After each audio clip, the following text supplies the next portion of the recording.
Good evening. My name is Jonathan Kaplan, and I'm the director of the Schusterman Center for Jewish Studies here at the university and a faculty member in the Department of Middle Eastern Studies. I'm delighted to introduce Dr. Emily Gottreich, coming to us from the University of California, Berkeley, to talk about her research and present a lecture entitled Toward a Theory of Islamic Philosemitism by Way of Jewish Cultural Heritage. This evening's lecture is part of the Jews in the World of Islam lecture series, which is a collaboration between the Schusterman Center, the Center for Middle Eastern Studies, and Islamic Studies here at UT Austin. I would like to thank the Schusterman Center's administrative associate, Emily Petrovsky, for her work in organizing this evening's lecture and Dr. Gottreich's visit. We're really fortunate to have this lecture series here at UT because, as many, and perhaps not all of you know, the field of Jewish studies has taken a significant turn in the last 20 to 30 years, exploring the histories and experiences of Jews in Muslim-majority lands, spanning from Morocco to Iran and in between and beyond. This expansion has had real significant consequences and has reshaped not only the geographical boundaries, but the theoretical contours of the field of Jewish studies more broadly. It has pushed us to think about Jews' complicated relationships to European colonialism or colonialisms, and the ways that these colonialisms are practiced and enacted, about questions of identity, inclusion, exclusion, and citizenship, about the uses of physical spaces in the Middle Eastern city and rural areas, and about Jews' relationships to the nationalisms and the modern nation states as they have emerged.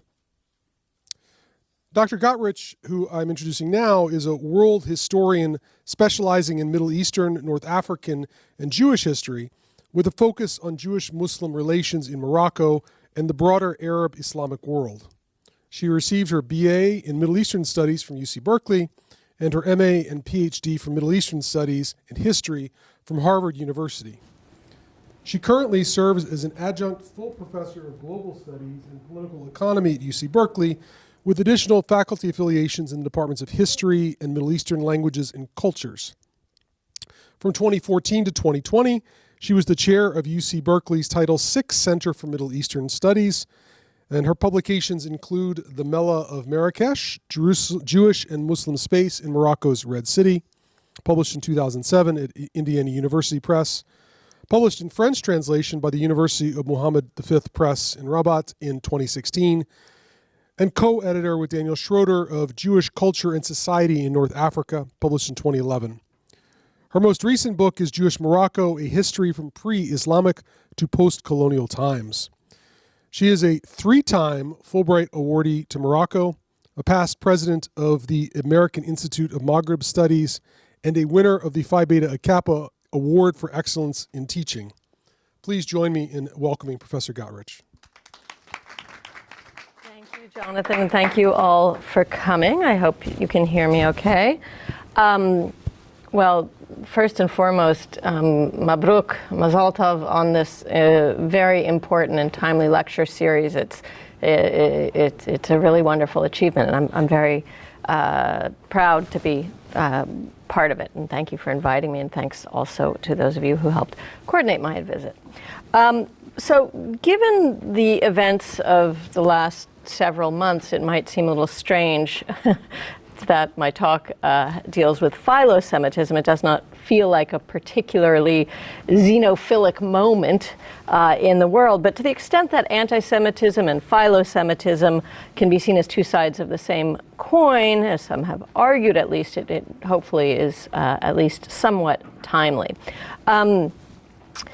The approach to philosemitism that I'm going to share with you today is by way of the Islamic world, specifically a growing trend toward the revival of Jewish cultural heritage in the 21st century. So in settings throughout the region, there's an upsurge of interest in the Jewish past, particularly as manifest in the will to preserve, to restore, to renovate, and in some cases even manufacture sites of Jewish cultural heritage, by which I mean tangible material heritage, mostly buildings like this 10th century synagogue in Cairo, named after the Rambam, Maimonides, the restoration of which cost $2 million and took about 18 months, and was completed in 2010 under the auspices of Egypt's Supreme Council of Antiquities. Or I could also cite any of these two, the Eliyahu Hanavi Synagogue in Alexandria on the left, which is actually the, oh, now I'm not hearing myself. Okay. Yeah, is that okay? Which is actually the oldest synagogue in Egypt, dating from the 8th century in the Common Era. And on the right, the Ben Ezra Synagogue, which is probably the country's most famous synagogue because it's where the Cairo Geniza was discovered. Both of these restorations were completed in just the last few years. So that's 3 synagogue restorations in Egypt alone, and there are plans to restore a further 7 synagogues in Egypt, one of which will house a Jewish museum. So the Egyptian project is particularly impressive, I think, when you consider that it was launched before the Arab Spring under Mubarak and was picked up again by post-revolutionary governments, both by Morsi's government and by Sisi's government. But these sites in Egypt form just a small part of what is a vast and in many ways paradoxical trend encompassing nearly all Muslim majority countries in which Jews once lived. So I'm going to very quickly go through several sites to convey a sense of the scope that I'm talking about here, after which I'll explain why this trend may seem paradoxical and then suggest how viewing it through the lens of Philosemitism might help us understand it better. So Morocco is clearly leading the way in what I call the Islamicate Jewish heritage revival. And it's not particularly surprising when you consider that Morocco was once home to the largest Jewish community in the Arab world. 250,000 Jews, perhaps more, once lived in Morocco. Today there are about 2,500 or so.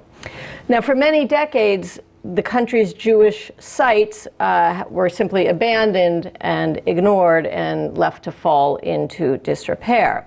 But a new king eventually came to power, and in 2010 the monarchy launched something called the Jewish Cemetery Project, which has to date led to the refurbishment of about 167 individual cemeteries and mausolea throughout the country, and the restoration of more than 12,000 individual grave sites. And for those of you who've been to Morocco, it's kind of extraordinary, really, because it's not just the cemeteries in the big cities, like here we see this one, I think this is in Fez, but all over Morocco you find restored Jewish cemeteries, even in the most rural areas of the Atlas Mountains or in the Saharan oases, where Jewish grave sites have been meticulously cleared and cleaned of debris and are being cared for by full-time guardians, all of whom are Muslim, and many of them happen to be women. Here are a couple of examples of refurbished mausolea of important Jewish figures, tzaddikim, in rural areas south of Marrakesh, in Telwat and Ouarzazate. You might recognize the Abu Hatzera name there. That's from the family of Baba Saleh. And here's a tomb outside Marrakesh with one of those Muslim caretakers I mentioned.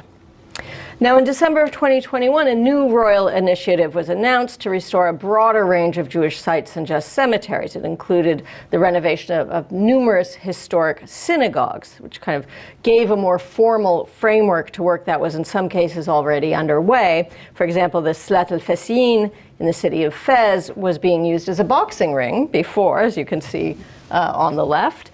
And then was finally, as you see on the right, restored to its original glory in 2013. So about a dozen synagogues have been restored to date, like this one in Morocco. And usually when the restoration is completed, it culminates with visits by high-ranking Moroccan officials. We have the Moroccan Ben Kiran, the Moroccan Prime Minister, is visiting on the right there, and then they're widely reported about in the Moroccan media. Here, for example, is the king himself, Mohammed VI, visiting the restored Simon Atiès synagogue in Essaouira in 2020. Whoops, is one of those pictures missing? Let's see. Better. Morocco is also home to no fewer than 4 Jewish museums in Casablanca, in Essaouira, in Fez, and in Tangier. I say no fewer than 4 because these are the official ones. There are also at least 3 unofficial ones that I know about in different areas of the country.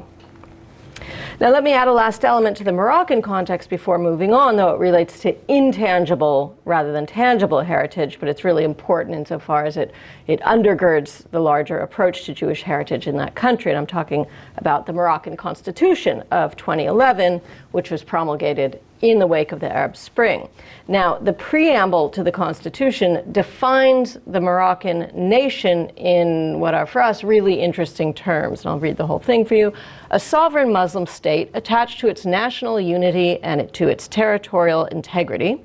The Kingdom of Morocco intends to preserve, in its plenitude and its diversity, its one and indivisible national identity. Its unity is forged by the convergence of its Arab-Islamic, Amazigh, means Berber, and Saharan Hassanic components, nourished and enriched by its African, Andalusian, Hebraic, Ibria, and Mediterranean influences. This is really extraordinary. Morocco's constitution is the only constitution in the world that cites Jewishness as a constituent part of the national identity. So other countries like Iran, like Egypt, just to name two, name Jews as recognized minorities. And I think South Africa mentions, the Hebrew language and so on. But that's not quite the same thing, is it? And of course, Israel doesn't have a constitution in which to mention the importance of Jewishness to the nation in that context. So it's interesting to consider this language, especially in light of the fact that Morocco is a country whose population is more than 99% Sunni Muslim. What does Ibria, as being constitutive of the Moroccan nation, mean in that context? Now, admittedly, Morocco lies on one extreme of the Jewish heritage revival, but it is not an exception. As I said at the outset, similar developments are taking place in most Muslim-majority countries where Jews once lived. If we take just the example of synagogue restorations, in addition to the projects in Morocco and Egypt I've already mentioned, synagogues have also been restored in Bahrain, as we see here, where the small white-painted synagogue with wood-framed windows in the heart of the capital of Manama was recently renovated. But restorations have also taken place in Tunisia, Lebanon, Iraq, Syria, Turkey, Albania, Bosnia-Herzegovina, Azerbaijan, Afghanistan, and Uzbekistan, all within the 21st century, most within the last 5 years. This is one of my favorite projects, the Magen David Synagogue in the Wadi Abu Jamil neighborhood of downtown Beirut. It was destroyed by Israeli shelling in 1982, but was fully restored in 2010, and I was able to visit it just after in early 2011. When it got damaged again with the port explosions in 2020, it again got quickly restored. Now, we find the same trend with respect to Jewish cemeteries. In addition to those in Morocco, Jewish cemeteries have also been refurbished to varying degrees in Sudan, as we see here, also in Algeria, Egypt, Lebanon, Bahrain, and Uzbekistan. Those are the projects that have been undertaken, at least with some level of official, that is governmental recognition, but there are no doubt others that I'm not aware of, because cemeteries, often families will go in and clean them up and do things to them. That happens on a less visible scale. Meanwhile, Jewish-themed museums exist not only in Morocco, but also in Turkey, Bosnia-Herzegovina, Albania, Azerbaijan, and Indonesia, with another in the planning stages, as I mentioned, for Egypt, and there's still another one in Tunisia that is just about to open any day. Also, local artifacts, Jewish artifacts, are parts of exhibits or sometimes form their own exhibits within larger museums. In the United Arab Emirates, where actually there were no Jewish communities historically, Torah scrolls and other items of Judaica have been brought in from elsewhere. So in the Louvre in Abu Dhabi, for example, has a 15th century Torah from Yemen in its collection. And what we're looking at here is an exhibit at the Crossroads of Civilization Museum, a private museum in Dubai, that consists of a Torah scroll from the former Czechoslovakia that survived the Holocaust. It was given pride of place at the Holocaust Remembrance Day commemoration that took place in the UAE last year in 2023. And along similar lines, I could mention that a 16th century Torah scroll was displayed at the Riyadh International Book Fair last October in Saudi Arabia. The Holocaust is also the defining theme of the Indonesia Holocaust Museum, which opened in 2022. It's attached to the back of this synagogue in North Sulawesi, and that's the rabbi you see there on the right.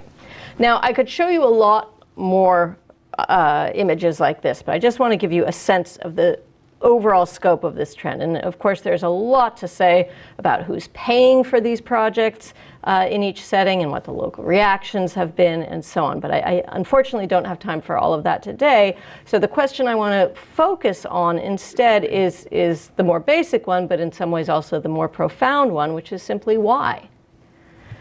Why this trend? Why these places? Why now? Why are resources being devoted to the revival of Jewish heritage sites in the contemporary Islamic world? And I think there are some resonances around that question itself that suggest that this trend is perhaps perplexing. It's paradoxical. I'm guessing that at least some of what I've already said has come as a surprise to at least some of you. I know some of it was surprising to me when I first learned about it. So before going further, I just want to say a few words as to why that might be the case. I'll offer two reasons for this apparent paradox, both of which are probably obvious but should help bring us closer to our larger theoretical concerns. And the first has to do with demographics.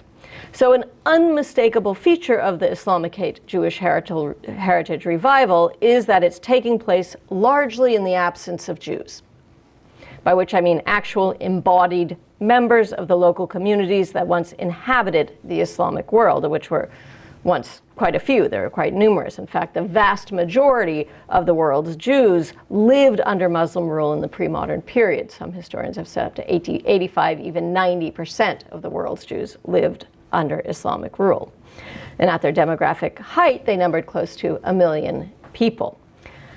This, as we know, is no longer the case. And we can read that shift on this map, and it's not a great map in a lot of ways. First of all, it doesn't only cover North Africa. I don't know why it says it's a map of North Africa, because it goes much further than North Africa.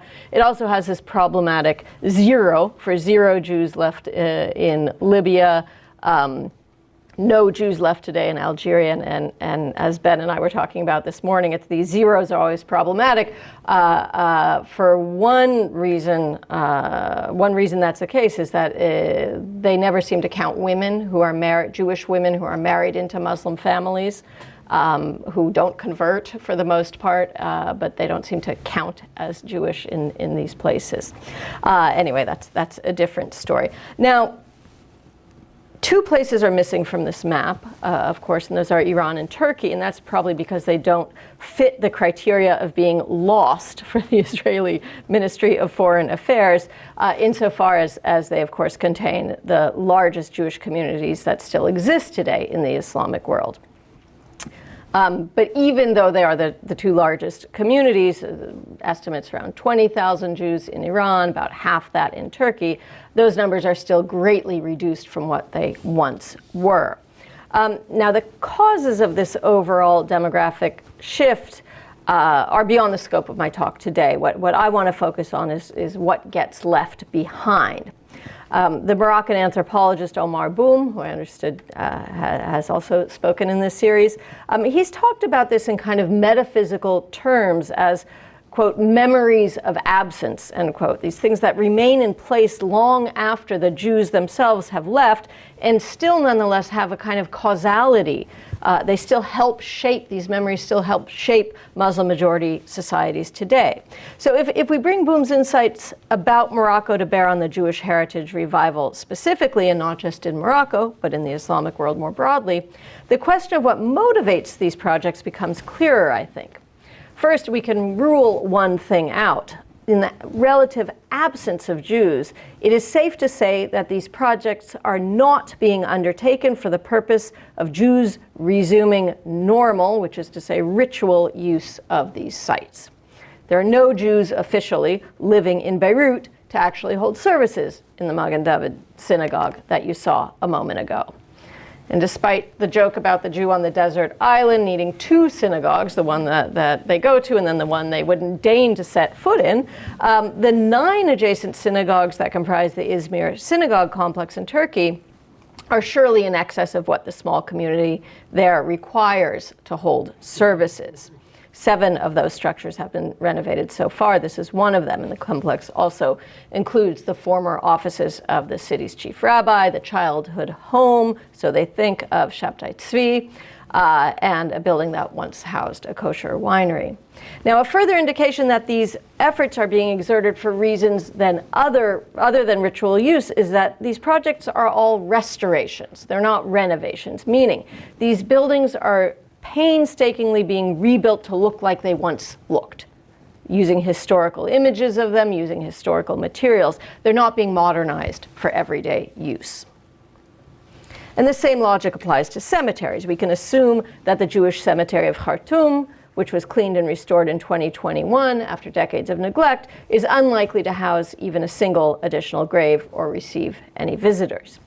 Now, if we follow the concept of absent presence, Omar Boom's idea, still further, we find that it's precisely the lack of embodied Jews that makes the Islamicate Jewish heritage revival possible in the first place.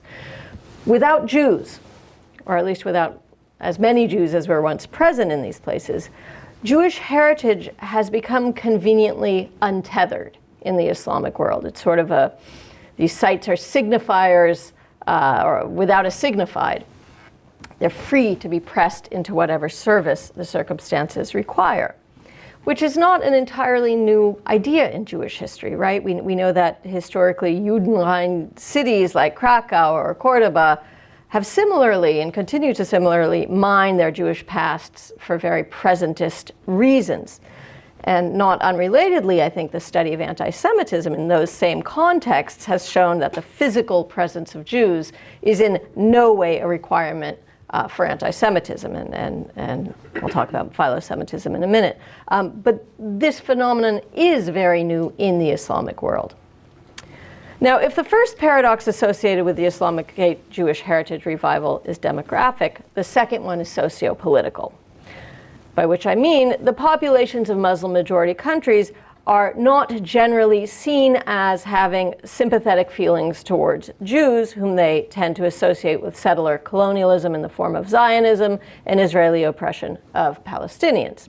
Now, a 2010 Pew report on views towards different religious groups in, quote, predominantly Muslim nations, end quote, found that nearly all respondents, 85% and upwards, in the countries they surveyed held negative views of Jews.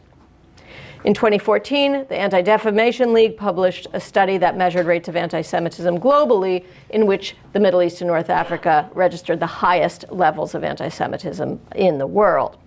75% of the overall adult population was found to harbor, quote, mostly anti-Semitic opinions, which are defined as agreeing with a whole bunch of anti-Semitic statements about Jews not being loyal to the countries they live in, and other tropes about having, too much power over finances and government and blah, blah, blah.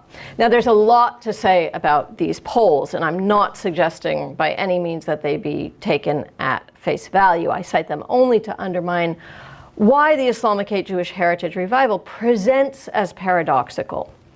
Whether widespread anti-Semitic attitudes are real or only perceived to be real has little impact on one's surprised reaction, and here I include myself, to the news that the 2020 repairs to the Beirut synagogue that we saw were explicitly endorsed by Hezbollah.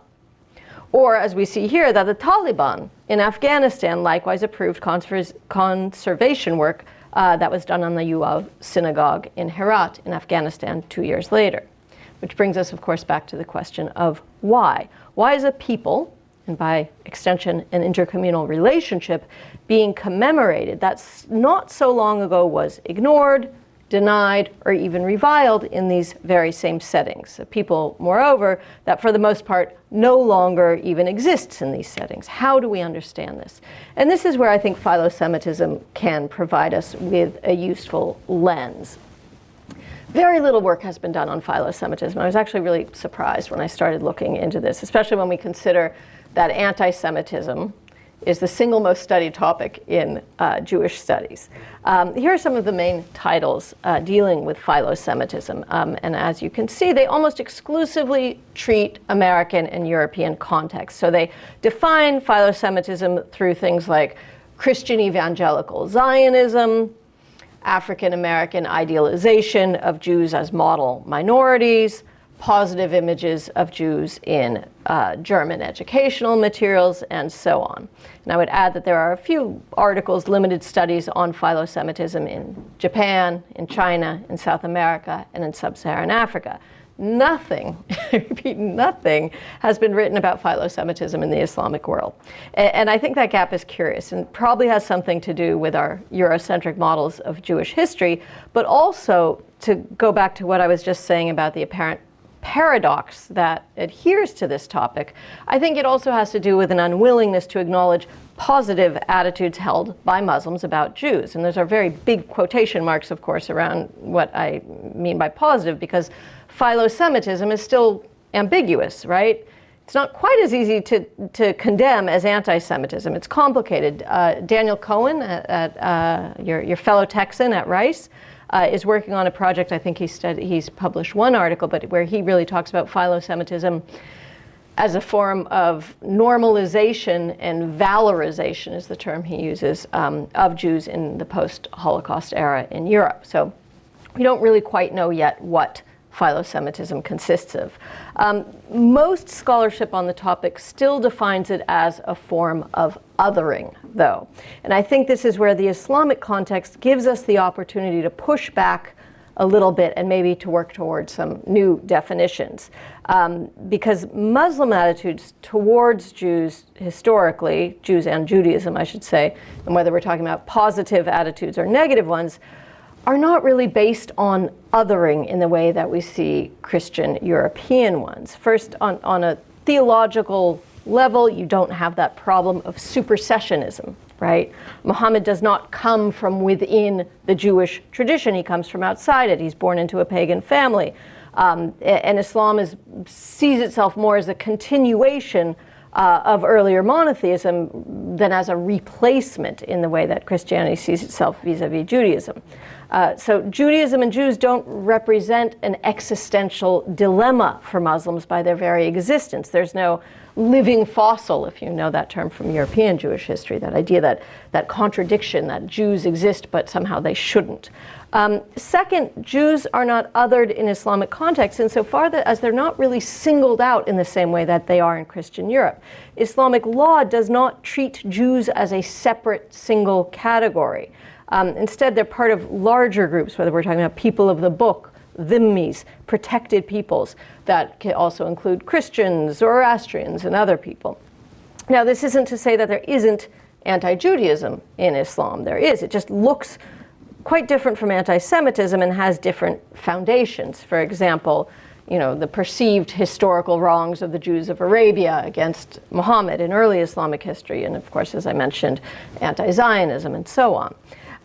Now, by that same token, philosemitism also takes on a specific hue in the Islamic world, and one of the most prominent forms it takes, which helps us tie it into the Islamicate Jewish heritage revival, is tolerance. At its foundation, this revival is a public performance of tolerance. Tolerance is what defines the Islamic heritage revival more than any other single element. It's central to the rhetoric around various projects. It's the magic word that's used over and over again to justify the resources being spent. So when a project is announced in the press, the releases almost always talk about tolerance, how this is a show of tolerance. I just use the term dhimma. Those of you know that dhimma, the legal status of Jews and other monotheists in Islam, which literally translates as protection, is often incorrectly glossed in these contexts as tolerance. The United Arab Emirates created a ministry of tolerance in 2019, and I can't tell you how many Café Tolérance or tolerance restaurants I've sat in while doing my research, whether I'm in Istanbul or Marrakesh. But I'll remind you that tolerance, like philosemitism, is also ambiguous, right? It's a double-edged sword. You only tolerate what you might otherwise find distasteful, right?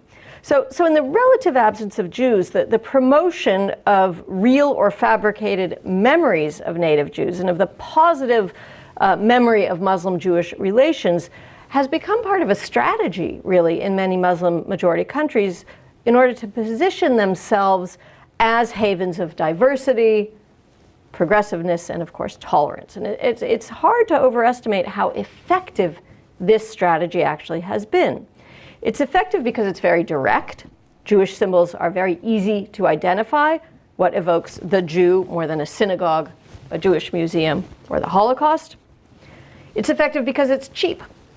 The cost of these projects certainly run into the millions of dollars, but that's nothing considering the returns one gets on them, which I'll go into in a minute. Not only that, but others can often be made to help underwrite or even entirely foot the bill. Not only diaspora Jewish groups, but also heritage groups like the Aga Khan Foundation, and also foreign governments. I've found the involvement of the German government, the Czech Republic government, the Russian government, and the American government. They've all paid for various projects. It's effective because it's relatively risk-free. By this I mean politically risk-free. Jews can be singled out in this way because they're not making any real political claims in these places.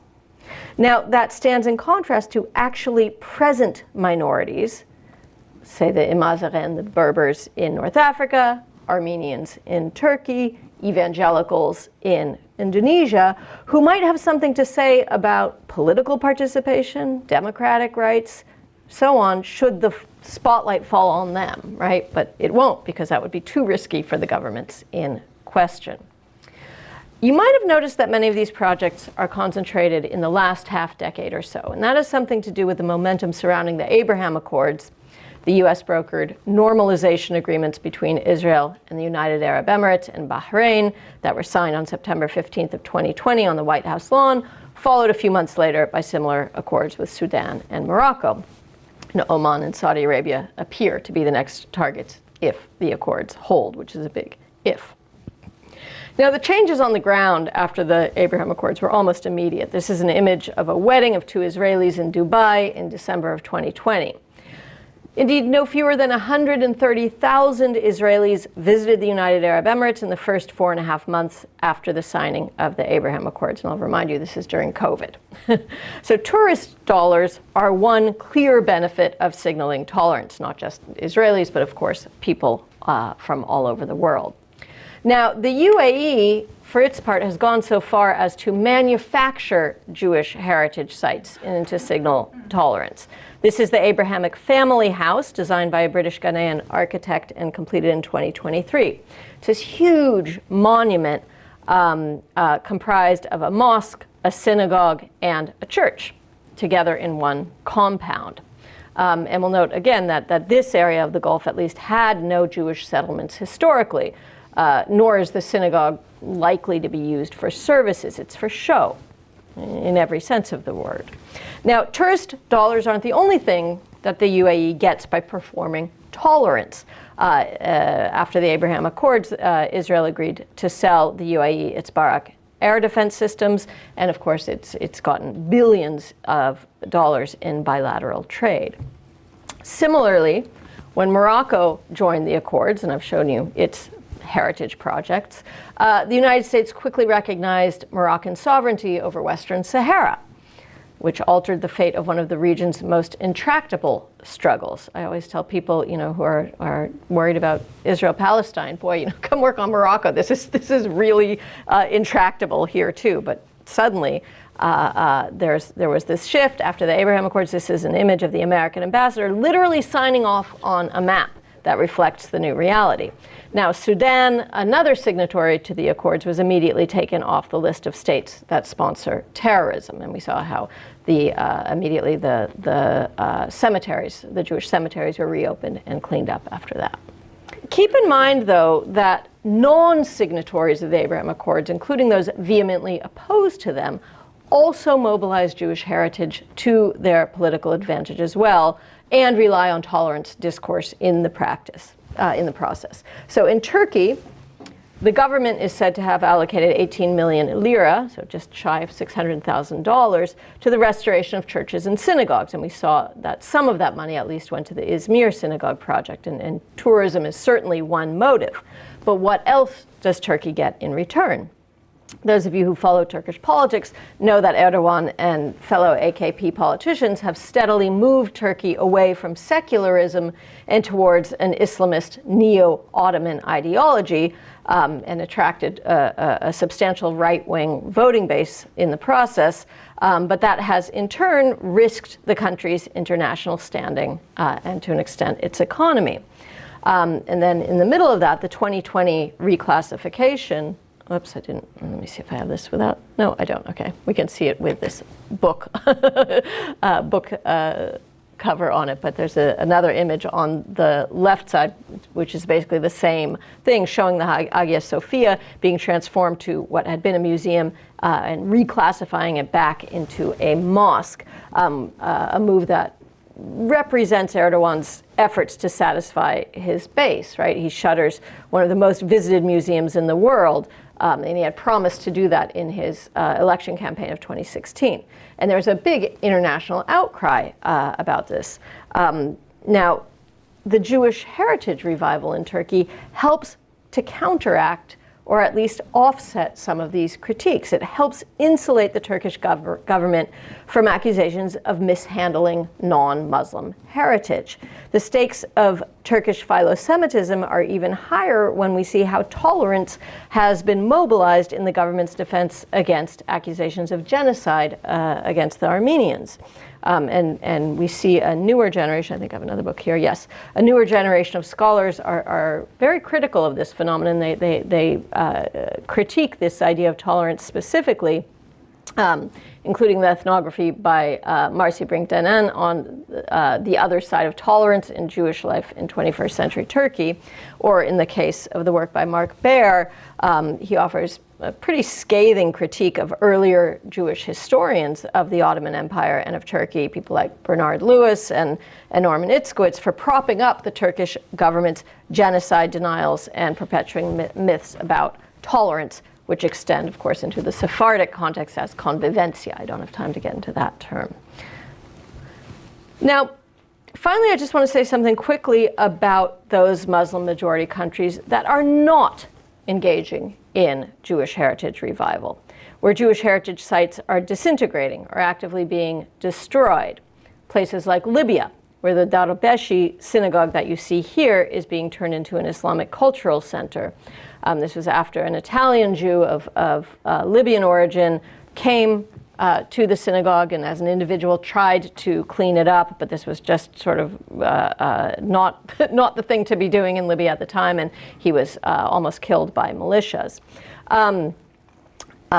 So this is now, when you see this is all fenced, there are fences around it, and it appears to be being transformed into some kind of community center, but it's unclear. But this represents a pattern too. Just as renovating Jewish sites signals tolerance and philosemitism, not doing so indicates its opposite. So countries perceived as intolerant, like Libya, like Yemen, like Mali, like Pakistan, are generally not seen as reliable partners in the global economy. And they're largely failing to enter it as a result. I'm going to finish by coming back around to Indonesia, the country with the world's largest Muslim population and also the world's largest menorah.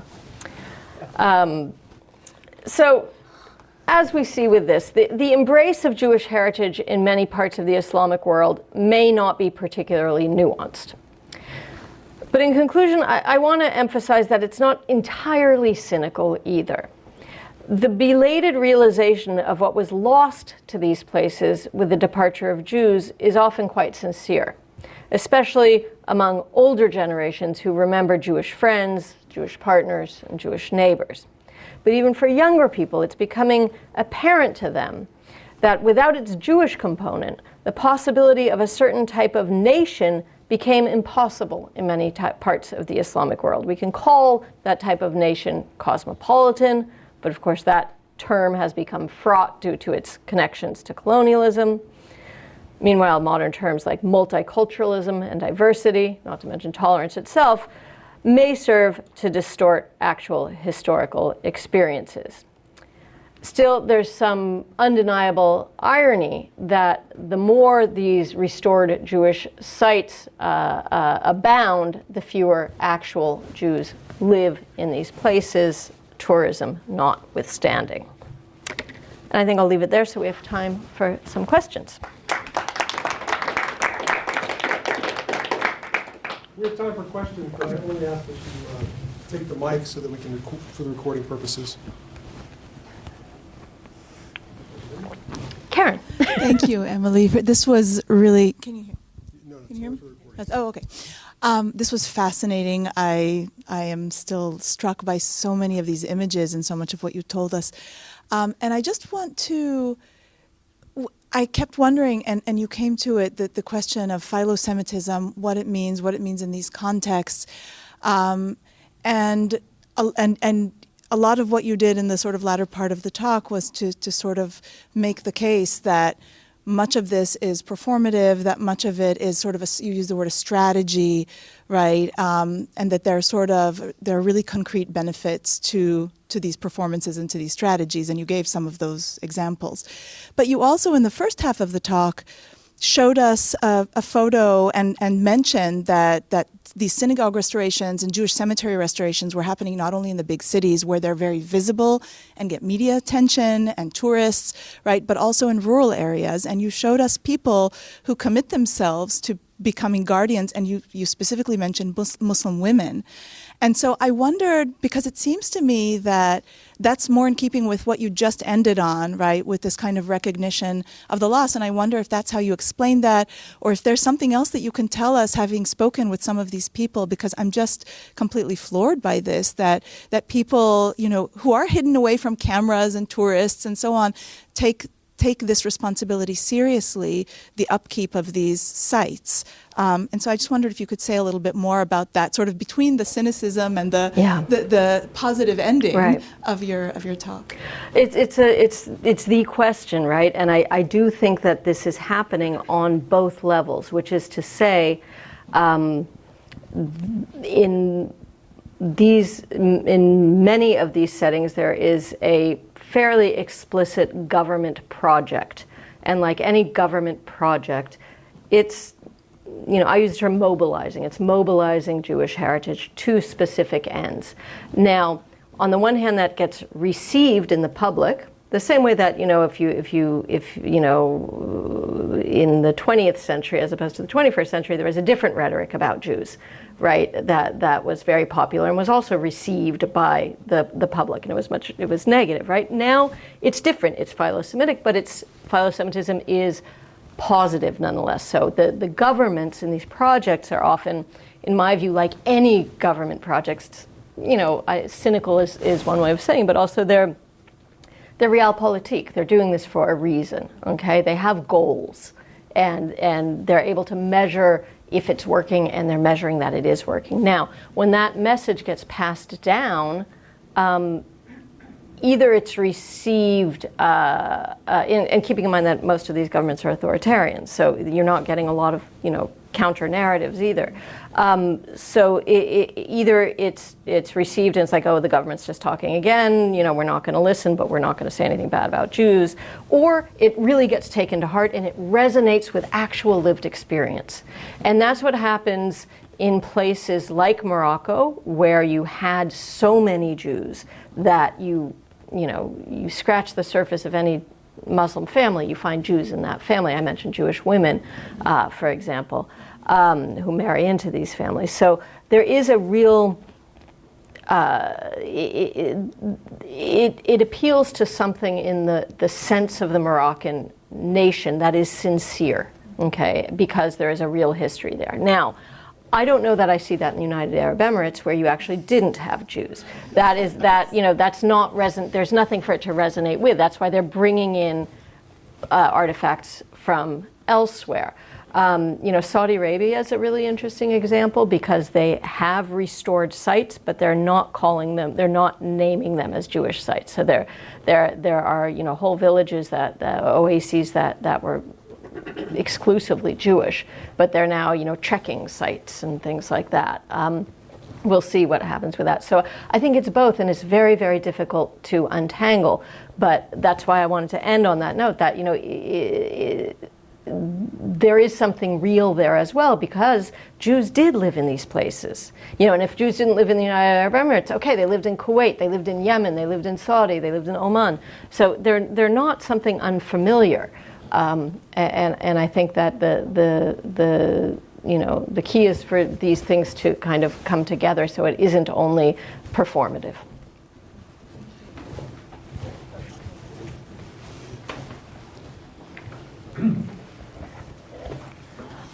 Thank you, Jonathan. Yes, a little background, Emily. I get it from the Genesis. You remember I'm trying to understand the philo. Where does the philo come from? The love. Is it a familiar, like family? We hear the B'nai Abraham and the B'nai Jacob and all that stuff.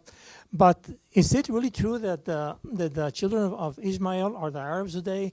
And what about the children of Lot and all those guys, and the Esau? Is there a correspondence, or is it just biblical mythology? Yeah, that's mythology, but it's mythology that people believe.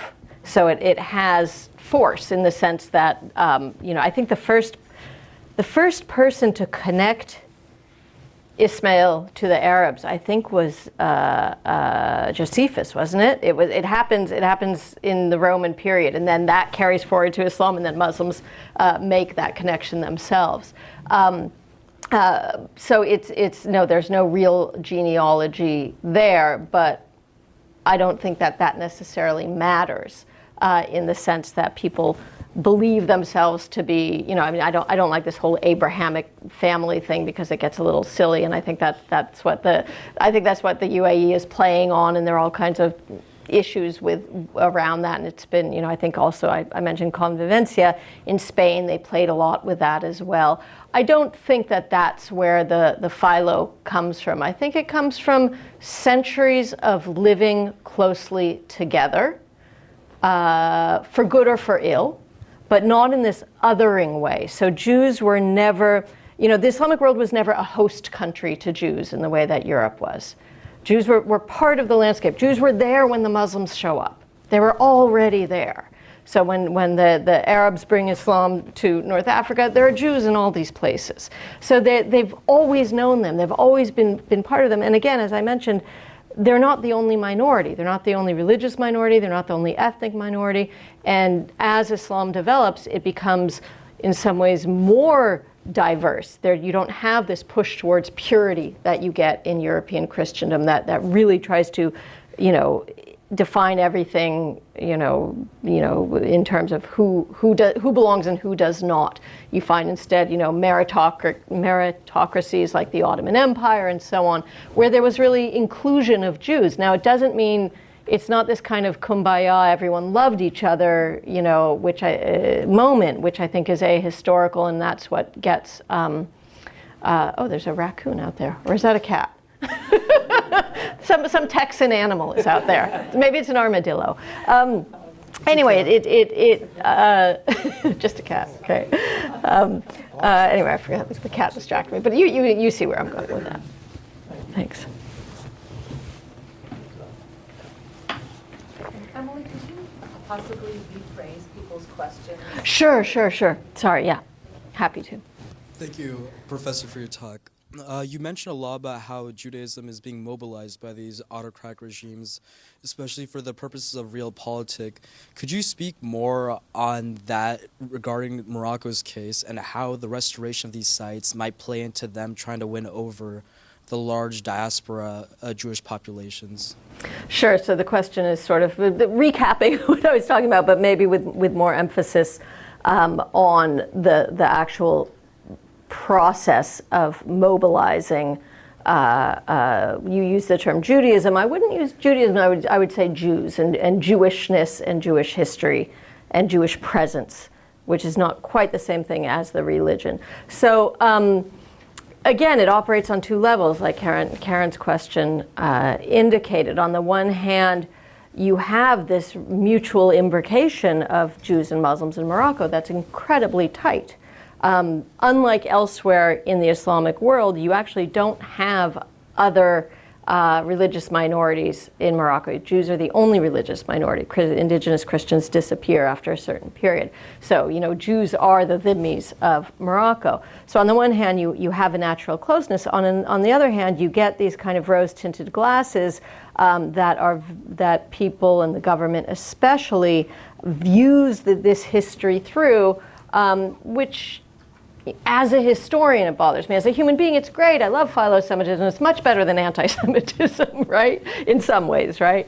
But the government, in some cases, cynically uses this past to promote its own image as progressive, as tolerant, as a country that the West can do business with. Now, this becomes especially important after 9/11, when the West is looking for the elusive moderate Muslim, right? So, this was a ridiculous concept to begin with, but some countries then in the Islamic world went and tried to turn themselves into that.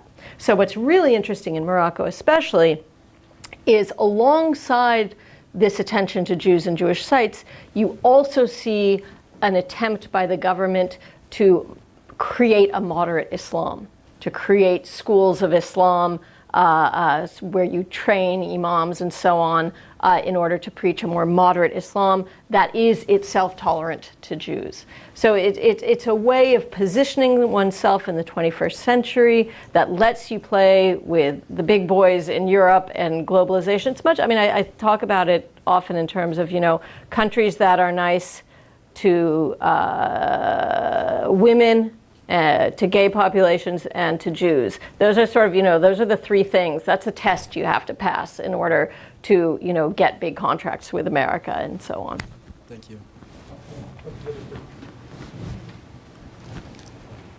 Hi. Thanks so much for this talk. And I just want to say super quick, I'm really glad that you brought European sites into the frame a little bit, because I was just visiting sites in Western Germany in the Rhineland, and it's really fascinating to see what they have done with,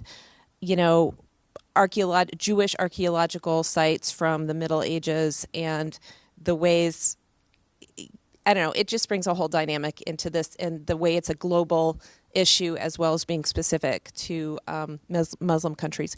But I wanted to ask you about the exhibit that happened in Paris 2 years ago at the Arab World Institute, and the way that generated so much controversy in some circles.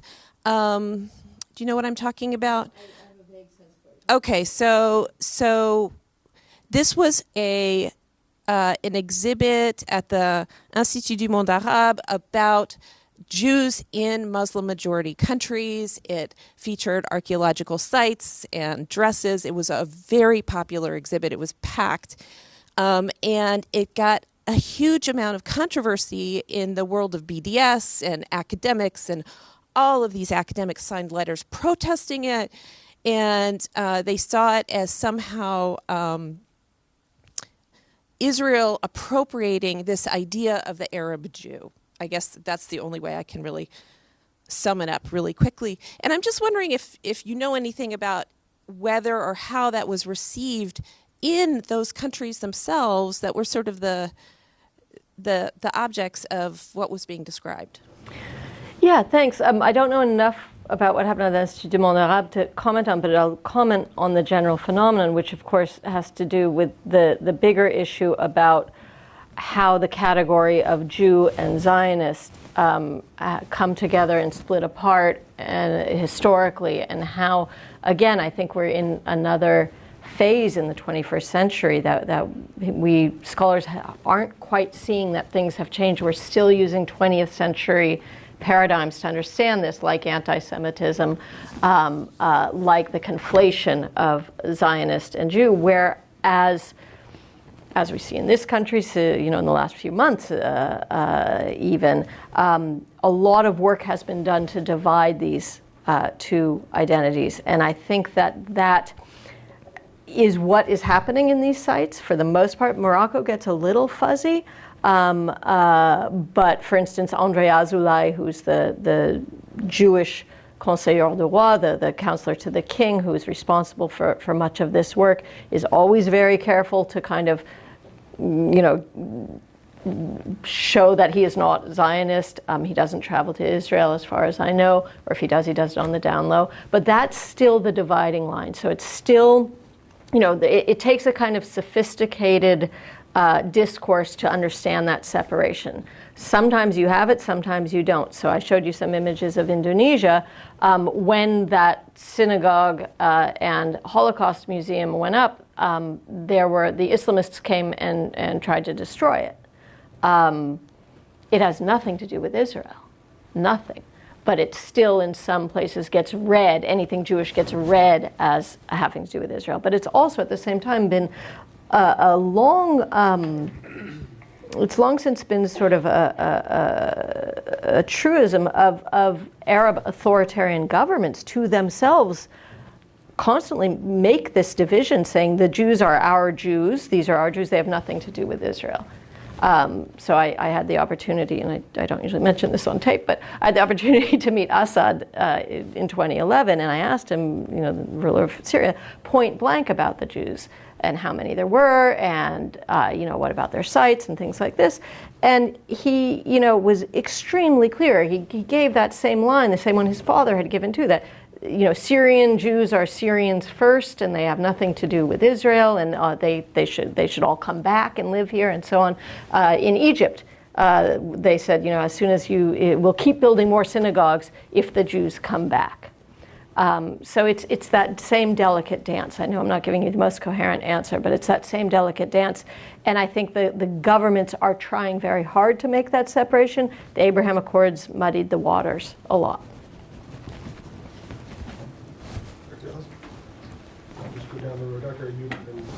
Sure. Thank you so much for this talk. It is just so fascinating, and I have too many questions and comments and observations and everything. But I did want to ask you two things.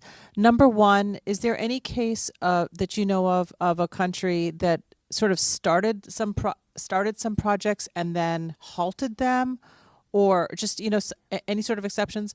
And the second thing is, you mentioned that these are restorations and not renovations, and it kind of also made me think about building of new synagogues. And I wanted to know, because one of the kind of subsidiary rules pertaining to the dhimmi communities is restoration is okay, but building new... Oh, even restoration's not okay. Well, I mean, it's possibly okay, but building new... is definitely not okay. Definitely not okay. So if you could just speak to those two. Those are really important questions. So in addition to the countries that are actively destroying Jewish heritage, and then the ones that are actively reviving it, there's this whole other class. There are places like Jordan where you don't really... where it's kind of biblical stuff. It's not, it's not like, lived Jewish life heritage stuff. Places where you just, Oman, there really isn't much. There's one cemetery, that's it. So places where the Jewish heritage sites have already been repurposed to something else. So they've been renovated to become mosques. Or Jewish school will be renovated to become a madrasa. That's the case of most Jewish heritage in the Islamic world. That's not what I'm interested in. I'm interested in the things that retain their identity as Jewish in some sense or another. So a place where a project was started and stopped would be Algeria.